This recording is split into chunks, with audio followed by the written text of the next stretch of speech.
Please note that the views expressed on this program are those of the individuals who speak them, and not necessarily those of Portsmouth Community Radio, its Board of Trustees, members, volunteers, or underwriters.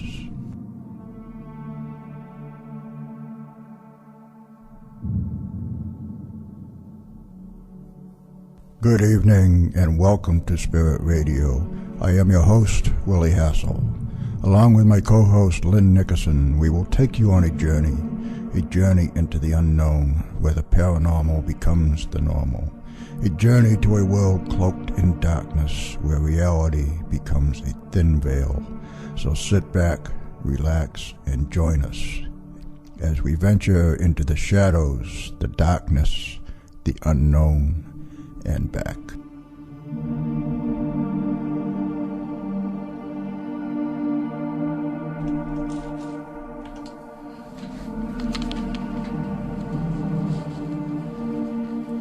And good evening once again, and welcome to Spirit Radio, the paranormal experience.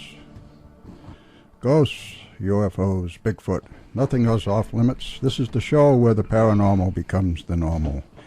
I am your host, Willie Hassell, the gatekeeper to the dark side, your guide to the realm of the unknown, the unseen, the unthinkable. And let me see.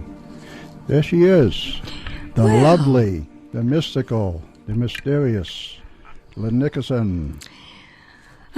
Such an introduction. Good evening, Willie. How are you? I'm doing good. Good. Well, you excited about tonight's guest? I'm excited about all the guests, but tonight in particular, I can't wait to talk about UFOs. Okay, and I hope I didn't just hang up on him. I hope you didn't. Because you didn't put him on hold. I did put him on hold. Oh, okay. Well, hopefully he's still there. We'll find out in just a second when we'll find out. Introduce him. After we do a little introduction here, and then we'll push the button and we'll see if he is and we'll see really if he's still there. hanging in there. Yeah. I have his phone number in case we don't. Yes, we might possibly have to call him back again. But we'll see. So anyways, tonight's guest began investigating UFOs and the paranormal in 1986. Since then, he has interviewed hundreds of witnesses and investigated a wide variety of paranormal phenomena. He is a field investigator for the Mutual UFO Network, as well as a ghost hunter and paranormal investigator. He is also the author of 13 books and over 100 articles on UFOs and the paranormal. So please, welcome, all the way from sunny California, Preston Dennett. Hello. Good evening, Preston. Are you there? Hi, guys. How you doing? Hi. Good. Good. How are you doing tonight? I'm doing very well. So what's the weather like? Please tell us. Oh, it's beautiful, sunny, beautiful spring weather. That is what I wanted to hear. Tell us something else. Yeah, tell us you're having earthquakes or something. How warm is it, Preston? Oh, it's in the 70s. 30s, did you say? Oh, that's too bad. Yeah, okay. Yeah, we're just wishful thinking, you know. And it actually hit, I don't know, 48 here today, and the sun came out. It was kind of nice. Yeah, but then when I went out for my walk, it started raining. Just a few days away. Yeah, that's what they say. They don't mean it, though. I know it. So welcome, Preston. And Thanks. Yeah, I'm excited to be on the show. Good. We're excited to have you. So we just both finished reading your book. It was excellent. You did impeccable research on that. Yes, UFOs over New York. Yes. How long did that take you to write? Well, a book like that takes, a good year. I would think, to verify all of your sources. Unbelievable. Really good work. Very, very interesting. And, of course, some of it sort of bleeds into New England, which is kind of neat. Yeah. Which I hope we can talk about that tonight, but not only New England, but maybe Utah. Maybe spooky Utah.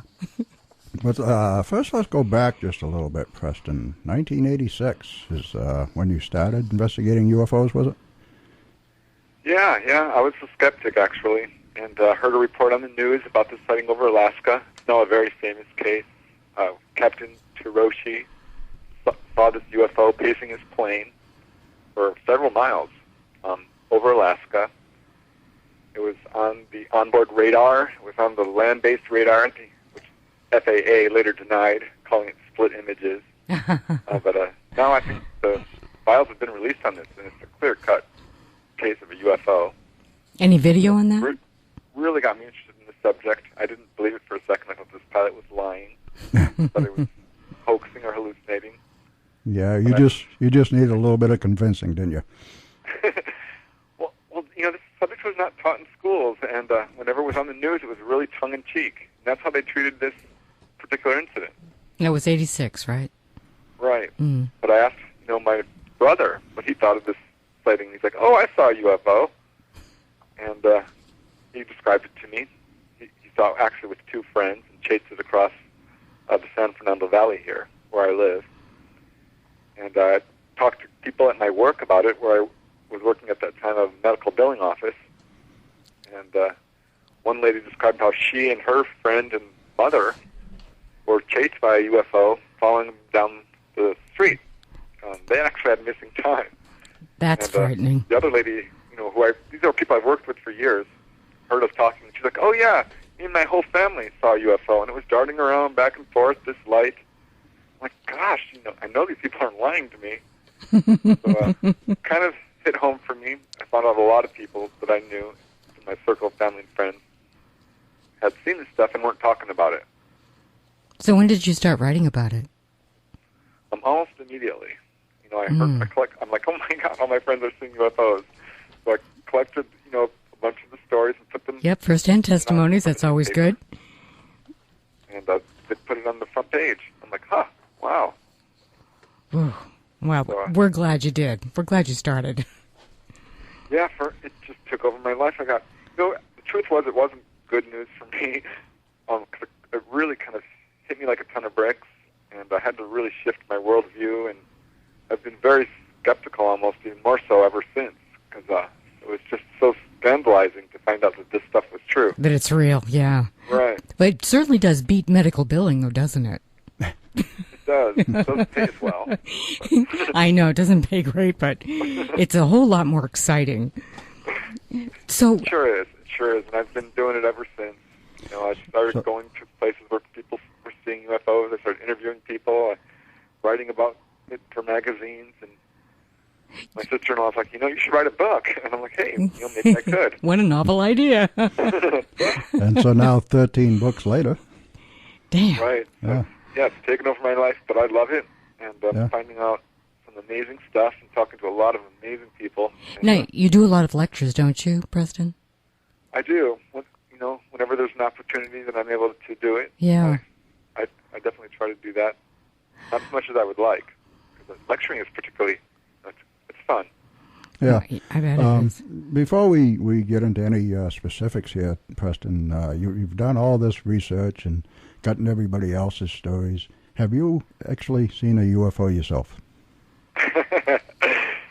Yeah, actually I have. Okay. And, all right. Several times, I'm going to say, and not until I started researching this stuff, and then almost immediately after I really got serious, buying all the books and attending all the UFO groups and writing about it, I started having, in fact, a series of sightings. You're kidding. And it's not really stopped. No, I'm serious. I found this is a pattern among many UFO researchers. Sure, synchronicity, don't you think? I'm not sure exactly what's going on here. I think the kind of UFOs become aware of your investigations Yep. and start investigating you. And the typical example is what happened with Whitley Strieber. Yeah. Ed Conroy started writing a book on his case. Ed Conroy actually had an abduction experience and several sightings. He was a journalist. So there's a number of cases like that, and UFO researchers do have a lot of sightings, I found out. I think that if you open yourself up to it. I mean, I remember the first one vividly. I went to attend this UFO lecture, actually, from a contactee in Santa Monica. This is downtown Santa Monica, where you can't see the stars or anything. No. He gave this lecture and offered to call down a UFO afterwards. So I'm like, oh, all right. And, there must have been about 50 or more people at that lecture, and only about 10 of us showed up to see this guy call down a UFO, which I thought was surprising. And At did any he? rate, yeah, well, kind of. he's like, all right, let's get in a circle and we'll all start meditating. I'm like, oh no, I don't really want to meditate. I want to see a UFO. So I'm like, all right. I was just open-minded enough to give it a try, and he basically just had us clear our mind and call out to a UFO for a few minutes. And then he said, mentally. Then he said, all right. And he pointed to a portion of the sky, and he said, it's going to appear right there. Look at the sky right there. And we watched for maybe 15 seconds when this shooting star-like object zipped right out of the sky, right where he was pointing. So how he could do that, I don't know. It looked like a shooting star, but I've never seen anyone predict, where a shooting star would appear and when. Likely it wasn't a shooting star. And that was probably my least dramatic sighting. I've had a number of really dramatic ones, actually. One lady I knew, she was seeing UFOs all the time. Her friends, I'd interviewed her extensively. And her friends had seen UFOs. I interviewed some of them. Several of them had, a lot of testimony to support her case. I'm like, I want to see a UFO. I'll call her Wendy. I'm like, Wendy, I want to see a UFO. And she's like, all right. Because she was in telepathic contact with these ETs, having abductions, the whole deal. But I was going to ask, when she calls these ETs, is she typically abducted?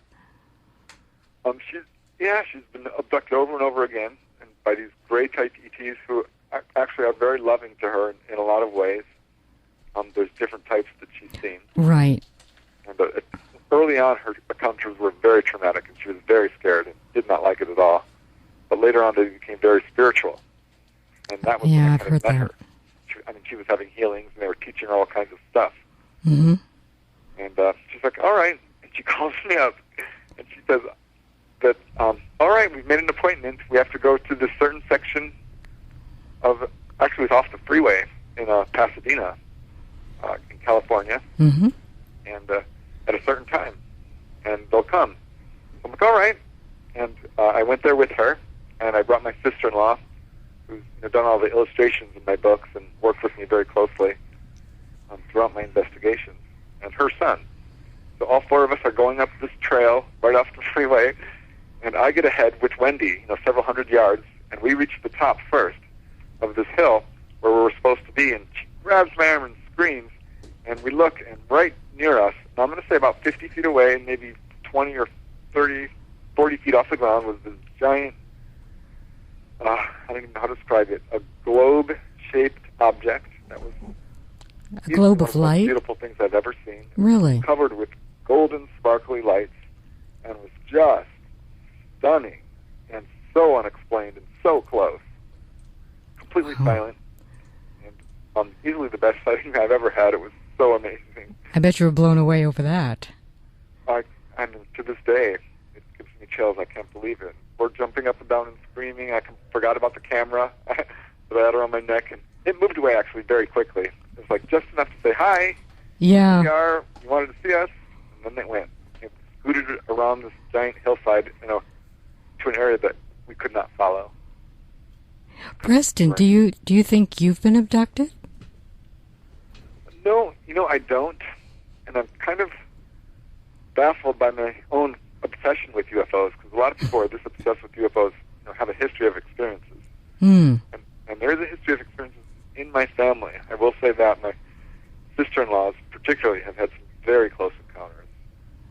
One sister-in-law, she had a series of encounters as a child in which these ETs would visit her bedroom.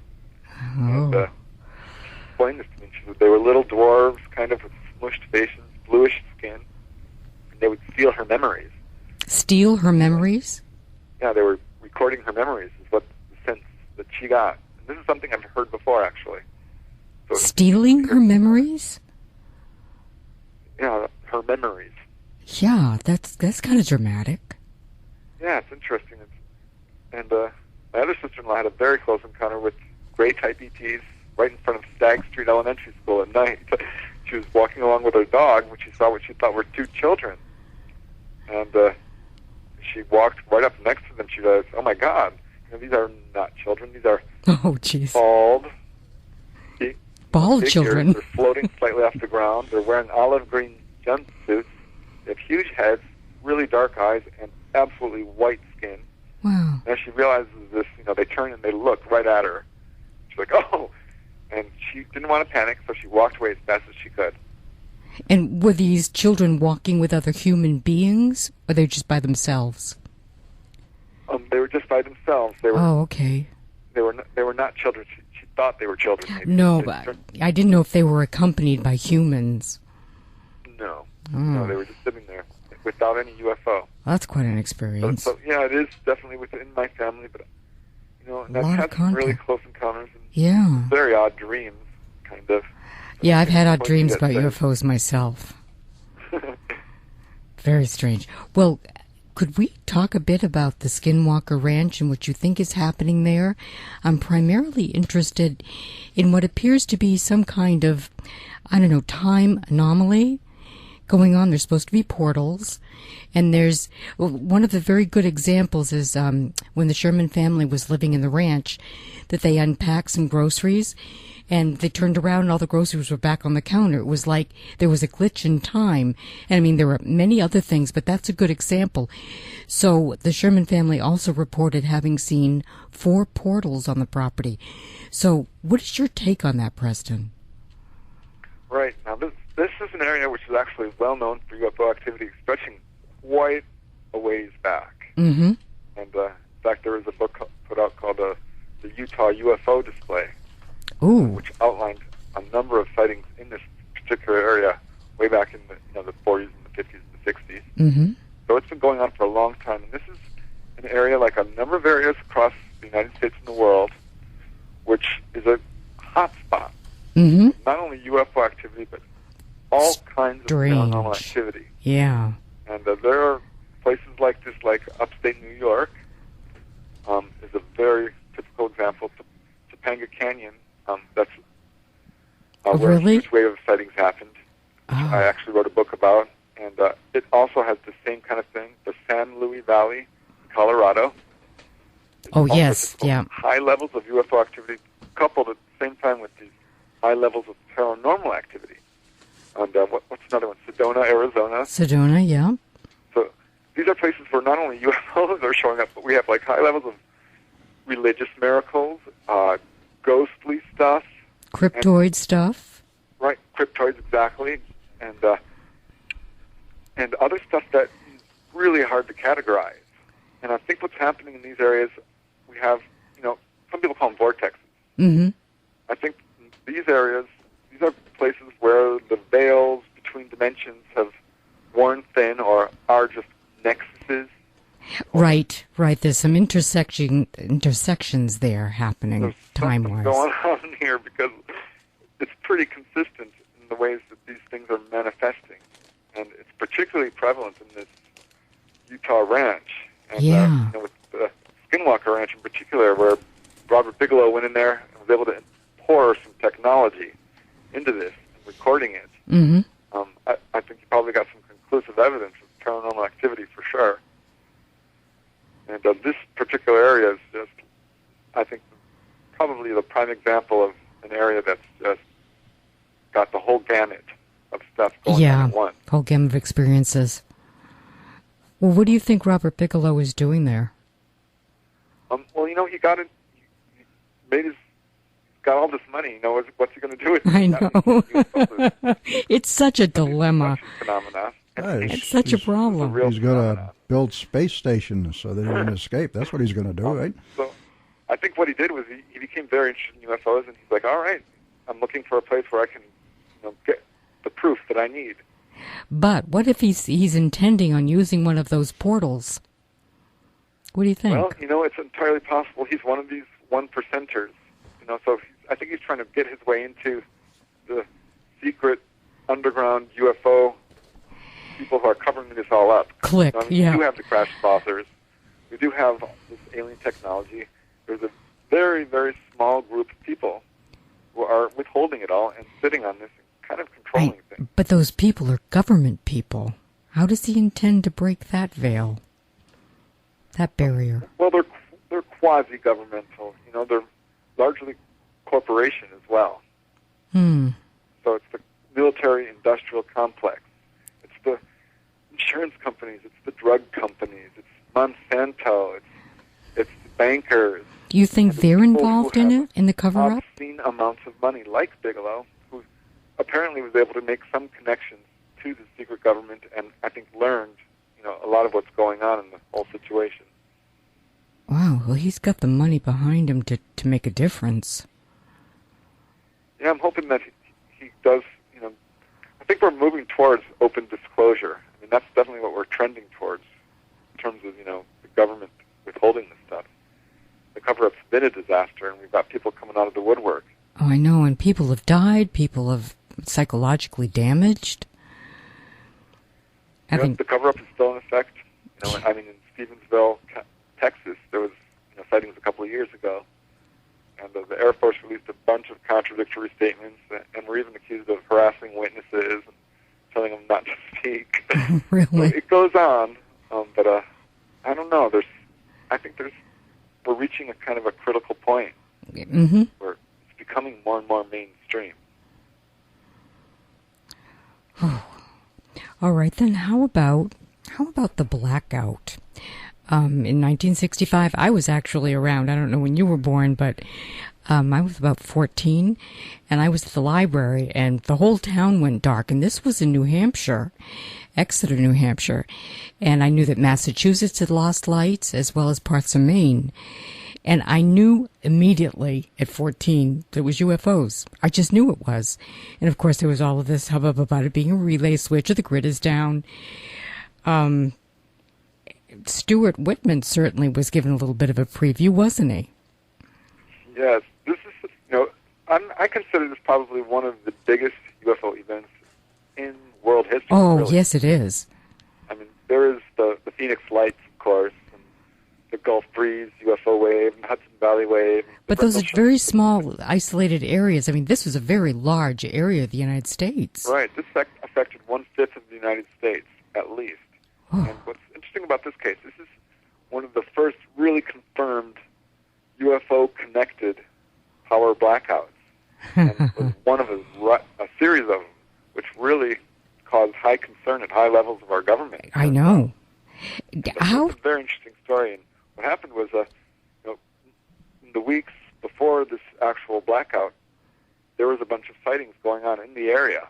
So a bunch of people were seeing this stuff, including some, really reputable witnesses. A church sexton had been watching this stuff from St. Paul's Episcopal Church for weeks prior to this incident. But on the night in question, a lot of people saw this stuff. It was on I believe it was November 9th. 9th, right. 1965. Or no, yeah. Yep, that's right. And this is when, there was a group of pilots flying this was near Niagara, where this apparently originated. The power station was tripped, a UFO hovering over it. And it was sighted by a couple of pilots, separate planes. It was sighted by people driving around this area. It was sighted by people in their homes. It was sighted by people in buildings, apartment buildings. And when this power went out, people were seeing the UFOs before the power went out, when the power went out, and after the power went out. There was probably a couple of hundred separate testimonies. People who described mostly balls of light, but a lot of people saw solid objects, which they describe as, egg-shaped or dome-shaped, hovering. So we're looking at not one or two objects, but dozens of objects which were clearly showing themselves off. So this is a big incident. In fact, the newspapers reported getting hundreds of calls from people who were seeing this stuff. And what I thought was one of the most interesting of all was this actor, Stuart Whitman, who swears up and down on the Bible, actually, which is, is a big deal, especially back then. And he says that he was woken up out of his New York City hotel room by this siren-like sound and looks outside the window, and mind you, he's many stories up, and sees 12th floor. It was I believe it was like the 17th floor. It was the 12th floor. 12th floor? Yeah, and he saw two UFOs, a blue one and an orange one, I believe. Or two orbs, anyway. There, and he hears this voice, and it starts talking to him. And it said that they had contacted several other people and were giving them this message and warning us about our uncontrolled use of nuclear weapons, our lack of morality. That's right. Our warlike ways, and things like this. Our malice and hatred. Right. That's what they mentioned. This is clear. They've said that this is a demonstration. What they said. Did he have that appearance before the blackout or after it? Do you know? I'm not exactly sure if that's clear. I believe it was during the blackout. That would make sense too. Wow. But because they told him that they were talking about it. They told him that the whole blackout itself was in fact a demonstration, and that they have the ability to shut off all our electrical machines at any time they want. And they said that they're very concerned about our welfare. That this wasn't, a violent act on their part. Yeah. But they actually requested for Whitman to help in any way that he could to wipe out racial prejudice, hatred, bigotry, and war. And said that they had contacted a number of other people. Apparently, Stuart Whitman was the only one who went public, and I have to commend him for doing this. Yeah, that's especially as an pretty actor. Brave. Yeah. And but he did, and his story is pretty compelling, and it matches up with a lot of other accounts. In fact, when someone's taken on board a UFO, the most common thing that they experience, according to several studies, is a physical examination. Mm-hmm. The second most common, and this agrees totally with my own research, is being given warnings of nuclear proliferation, right, environmental destruction, and things like this. So it totally fits the pattern. Yeah, he's a hero in my book to be able to say something like that. Yeah, that does take a lot of guts. With it. Yep. A very interesting testimony. We're coming up to the bottom of the hour, Preston, so we're going to take a break here. It'll be just a couple of minutes, and we'll be back. All right. Okay. Please stay tuned.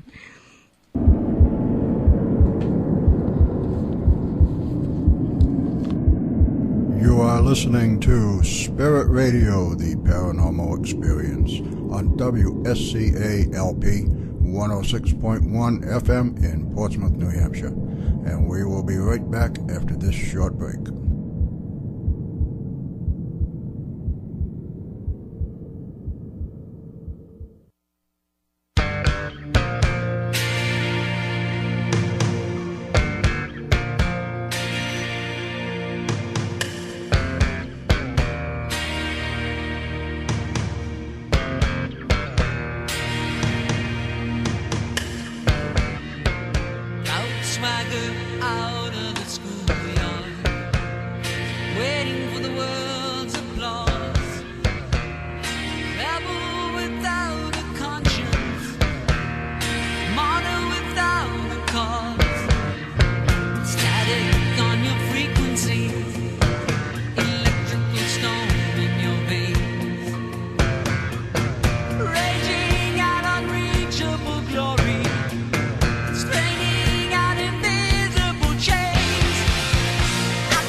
All right, welcome back to Spirit Radio on WSCA-LP 106.1 FM in Portsmouth, New Hampshire.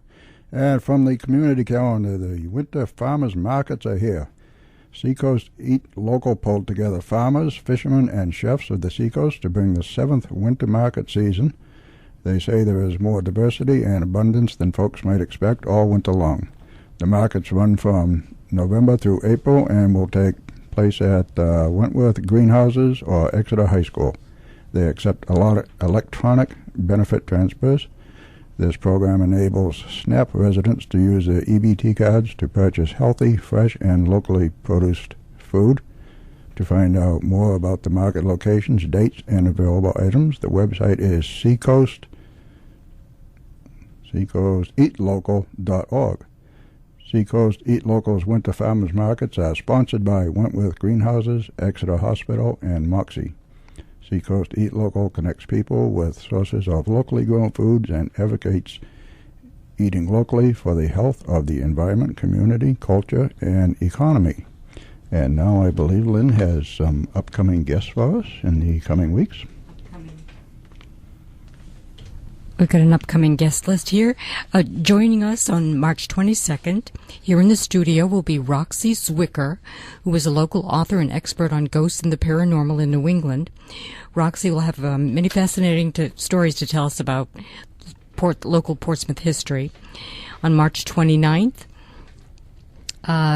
join Willie and myself as we discuss the Philadelphia experiment, and we're going to have a discussion about this experiment that went very wrong. It's regarding time travel.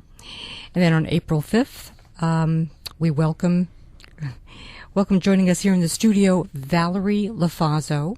And Val is a member of the KIT Research Initiative of Greenland, New Hampshire, and author of a new book called Summer Camp, Tangled Web of Friends, and she writes for the young adult audience.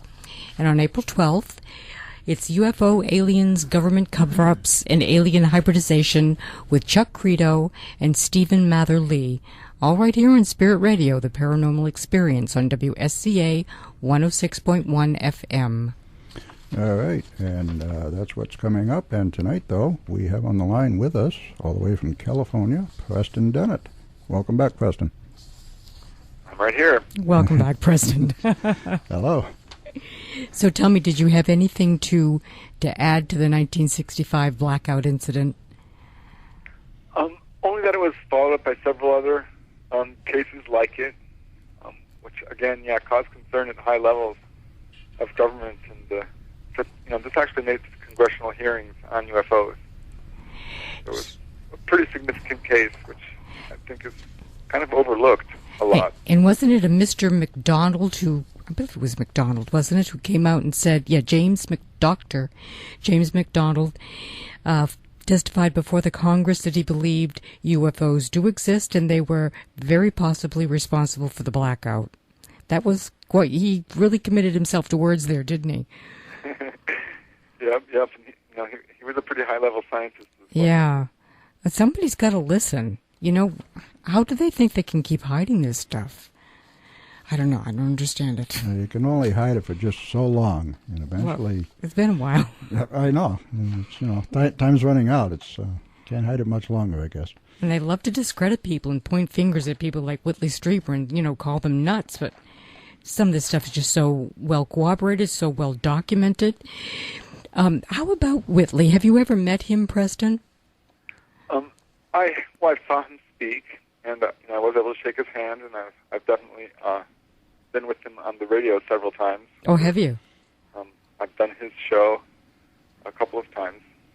Oh, I didn't realize he had one. We talked a bit. And, I find him a very compelling witness, and certainly I am convinced of his case. Mm-hmm. Oh, me too. Witnesses around him have had experiences. I mean, apart from his family and friends even. A lot of people. He wrote about having moved so many times, thinking that he could move away from these encounters. And, of course, they kept following him. I wonder what his thinking was there. He just must have been scared, trying to protect his family. Yes, and it's actually a somewhat common pattern among people who are having a lot of abduction experiences.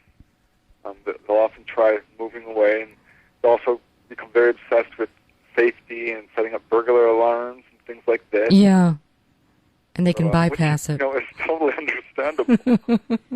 So I guess it just shows you can run, but you can't hide. That's right. Exactly. Pointing to that are several cases I have. Where, like one lady, she had an experience with a gray type ET in I think it was the 7th floor of the Marriott Hotel in Woodland Hills, which, mind you, is densely populated. And other people, have had experiences where you would never think. Like in New York, I was surprised to uncover a number of cases where one gentleman saw ETs in a bookstore, another on a subway, another on a cafe, another in a restaurant. And how were they dressed? How did they perceive them, Preston? It's each case is kind of unique. There's one case in the bookstore which I found particularly compelling. That was Whitley Strieber's, right? It was in his movie? This is one of the guys who edited Whitley Strieber's book. Right. And wanted to go to see the display of the book in the bookstore. And he went in and saw it, but standing in front of the display were these very strange figures. A strange couple. Yeah, they were all wrapped up in scarves and big sunglasses and hats and pretty much covering everything. And he approached them because they were speed reading and just saying, this is wrong, this is right, this part they got right, this is wrong, and things like this. And he said that they were not human. He absolutely insists they were not human because their eyes were much, much too large. Oh. And they were very hostile towards him, and he was... Yeah, apparently the woman gave him a really dead stare, and he just backed away. Right. And I know how this sounds, but there's a number of cases like this where people have seen ETs, particularly before an abduction. Like there's this one case involving a young girl, Shane Kurz is, I believe, her name. And she kept being approached by this strange guy with kind of white hair and big eyes, trying to pull her off the playground at school. Ooh. Take to his white vehicle. And shortly later, she had an abduction experience, and there was this figure on board the UFO. Oh. And another case in Wisconsin involving a father and a son who saw this strange figure outside a gas station watching them. It was very short. It was all bundled up, dark sunglasses, completely covered up. They couldn't tell what it was. And they had an abduction experience a few hours later. Oh, that's creepy. It is very creepy. It is a little bit. But they're among us, is I think the point I'm trying to make. Yeah, I think so too. I also think that there are humanoid types that are among us that we may even encounter and not be aware of it. Have you ever heard of the book Stranger in the Pentagon by Dr. Frank Stranges? Or Stranges? Yes, I have. And I've read it, and I've met Dr. Frank Stranges several times. Have you? Do you feel he's authentic? Very nice man. When I was new into the UFO field, he was one of the few people who kind of welcomed me. A lot of the older investigators were kind of standoffish. Really? Why would that be? I don't know. But you know how groups get. Yeah, cliquish, sure. Political. And to a certain extent, the whole field of UFO research is a little bit like that. And it's also filled with disinformation and secret agents. Yep, I think it's definitely infiltrated by our own government. Trying to discourage us. Well, this Frank Stranges, we watched a little interview, a video of him that was taken a while ago. And unfortunately, he just recently passed within, 2008, I think. But he was talking about Thor. I forgot his first name. Thor was the individual. Valiant Thor. Yes, Valiant Thor that had infiltrated the Pentagon, or he was actually invited. And he was talking about him physically, and the guy had no navel. Right. It makes you wonder if he was maybe a test tube baby. It's entirely possible. But yeah. For people who have seen absolutely human-looking ETs or humans on board UFOs. Oh, and the other thing is he had no fingerprints either. Thor didn't. Right. That's what I was just trying to think of. I knew there was something else, yeah. Right. Well, the human-looking ETs were very common back in the 50s with the contactee age. People like George Adamski and Truman Bethlehem and a bunch of people, Orfeo Angelucci, were talking about, contacts with friendly ETs. And this kind of was pushed underground, I think, when the Greys came on the scene in the 70s and the 80s. And the 60s, for that matter, with Betty and Barney Hill. Do you think that was a relatively new phenomenon, the Greys coming on the scene? It seems like it. It really does, because there's really nothing in human history that's this level of activity. It seems, unprecedented. Really, this whole UFO wave that's the modern age, which began in 1947 and hasn't really stopped. There's nothing like it in history. So this is, I think, a new phenomenon for humanity, even though, yes, UFOs have been around for a long time. Oh, yeah. We have evidence of that. Yeah. Not like this. We certainly don't have the level of awareness of it that we've ever had before. No, that's true. Well, yeah. Now we're really aware of it. Something's going to bust wide open here pretty soon. But as far as the different types of ETs, this guy, Thor, was supposed to be from Venus, and there's reports of ETs or humanoid-type ETs coming from Mars, even from 2 of the moons of Mars. At least Phobos, I believe.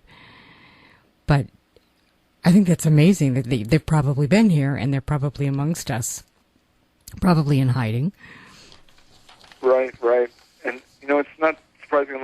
ETs are very, very tight-lipped about where they're from. I've gotten a lot of cases where people will ask, and they'll say, we're from a place you don't know about yet. Or, no, it's not important. Do you suppose... understand that. Well, do you suppose they don't want to disclose it, or do you really think that they wouldn't understand, that they don't think we would understand, just because they're from so far away? I'm not sure if their ETs are just being concerned about not revealing their home environment, or just serious about it. Because I think the UFO phenomenon is much more complex than people realize. Oh yeah. And maybe they don't want to say where they're actually from. They just think we're just not ready to know. Well, they probably think we're stupid. I think that's probably it. Because we've got these warlike ways. I think that's that for is sure. the single biggest obstacle that's stopping open official contact. Well, that would stop me. Yeah, really. And, if UFOs are going to land, it wouldn't necessarily be great news for humanity at this point, because we might attack them. Until we're ready to stop fighting with each other, I think they're going to kind of hold off. Well, I don't know how much longer they can hold off, though. I know. That's a good point. They probably figure if we can't stop fighting with each other, then what's to stop us from fighting with them if they show themselves? We were very lucky. Cases where they're hovering over our nuclear power plants. Well, one in South Dakota. And what I find particularly is the one interesting is the one in Indian Head, New York, which they were hovering over, and it was seen by the guards. It was filmed, and the actual tower that it was hovering over was damaged or had some problems with it. Well, yeah, one of them was about ready to fail, right? So it's sitting there warning us flat out. And in South Dakota, it turned off the missiles one by one, boom, boom, boom, boom, boom, showing us that they can do this. And what are we doing? Mm-hmm. They've got to save us from ourselves. Well, getting into that Star Wars weapons, us fighting them back, the Mauritius Bay, I think, is that how you pronounce it, Mauritius Bay? Maurice Bay, yeah. Maurice Bay, okay. That incident of the Star Wars weapons that this Dr. Nick, he worked on, he developed, and you can point a beam and it will go at right angles? Right. And according to an inside source identified as Dr. Nick. Yeah. Who was explaining what happened apparently on this night, September 28th, 1989. And this is, I was surprised, writing this book, as I was surprised when I wrote UFOs over California, and one that I just completed, UFOs over Nevada, and UFOs over New Mexico. Each of these states have, not one, but multiple UFO crashes that have taken place. Wow. So this is not something that's, super rare. And the Maurice Bay is, a typical incident. And this was investigated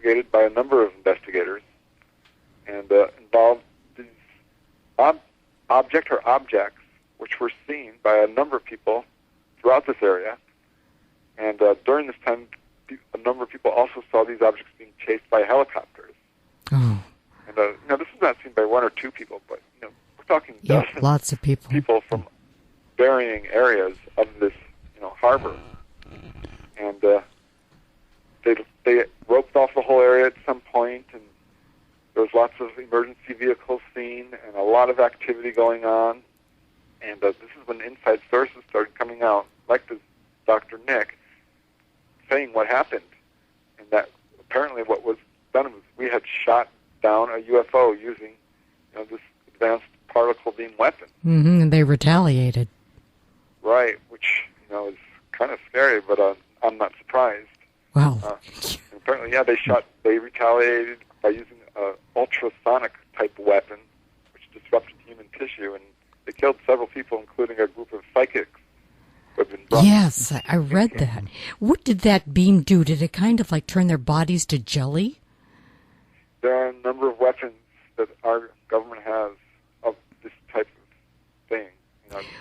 The technology that we see is really obsolete, and most of the technology that's current is being withheld. Yeah, they're working on something else that's much, much bigger. But wasn't it the ETs that shot at us? They killed these people, and that they used this beam that sort of disintegrated the human cells in the body? Yes. It sounds to me like it broke all of the cell membranes or disintegrated them so that the people just kind of turned to jelly. That was the image that it gave me. Is that what happened? Oh, yeah. There's a number of cases where people have died, actually, from getting too close to UFOs or being shot. Like João Prestes of Brazil was shot by a beam of light from a UFO, and it totally irradiated him. And he immediately, had burns all over his body. His hair fall out, and they rushed him to the hospital, and his flesh basically disintegrated off his bones. Oh, my gosh. Completely irradiated. It makes you think you don't want to mess with these people and maybe listen to what they have to say. Hey, that might be a good idea. Close, for sure. Yeah, Frederick Valentich, very famous case. He got too close to a landed UFO.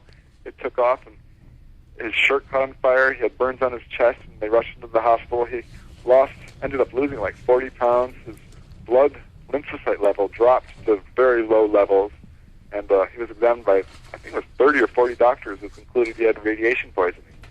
Oh, who was that, did you say, Preston? Frederick Valentich, I believe is his name. And I might not have the pronunciation right. Did he work for the government, or who was he? He was he wasn't just a citizen. I believe he was out there hunting. Okay. I didn't get the context. Up in this area, I believe it was in Canada. We only have about 3 minutes left here, Preston. We're quickly running out of time. Fast hour. It's always a fast hour. These hours go by fast. Talk about UFOs. Is there something real quickly that you wanted to bring up, Preston? Well, only that I really thank you for letting me be on the show. It's a subject I take very seriously. I think it has the potential to change the world, really. If we were to get the government or whoever's withholding this technology to release it, we could solve what I call the 3 E's: the energy crisis, the environmental crisis, and the economic crisis. All 3 of them could basically be solved at once if we were to just get with it and stop trying to corrupt all humanity and bankrupt the entire world with this greed. Get rid of the greed. That's the big G. Yeah. Would love to have you on again because there's so much more to cover. It's really been a pleasure to have you, yes. Preston, and we thank you very much for coming on with us. Is there anything you have coming up that you want to put in a plug for or anything? Well, I just finished a book called UFOs over Nevada, which excellent. Follows up UFOs over New York and the other books. So I'm excited. I can't believe what I found out about Area 51. It blew my mind. Can you tell us real quickly? Can you give a little preview? Seconds. Maybe in 30 seconds. Well, not only, is there a lot of stuff going on outside the base, but what's going on inside the base is mind-blowing. They didn't move everything out of Area 51. It's still active and functioning? I think so, yeah. Well, certainly you can't get inside it. No, but I mean, I thought that since it had become so popular, they decided to put their focus elsewhere. There is so much ET stuff going on, Lynn. It's in our Really? spaces are filled with this stuff. We're neck deep in it. We Oh, have saucers man. in every state. And underground bases there, a base. Right. They're in Edwards Air Force Base. They're in Area 51. They're in Brookhaven, New York. Oh, They're man. in Norton, in California. They're all over the place. Well, how about your website, Preston, real quickly? Basically, if you just Google my name, Preston Dennett, Okay. it'll take you to my website. The actual website address is prestondennett.weebly.com. And I have all my books there and excerpts, and you can contact me also through the website. Excellent. So, All hopefully you can right. buy my books on Amazon.com or the bookstore near you. Great, Okay. great. Well, thank you Excellent. so much for coming on, and would love to have you on again, Preston. Best of luck to you. Thank you, Preston. And thank you, yeah. I really appreciate the opportunity, and anytime. Our Thank you very pleasure. much. Thank Okay, you. and you have a great night. Good night. Good night. And this is Spirit Radio, the Paranormal Experience, and that takes care of it for tonight. And we will talk to you once again next week. All right, and thanks for listening.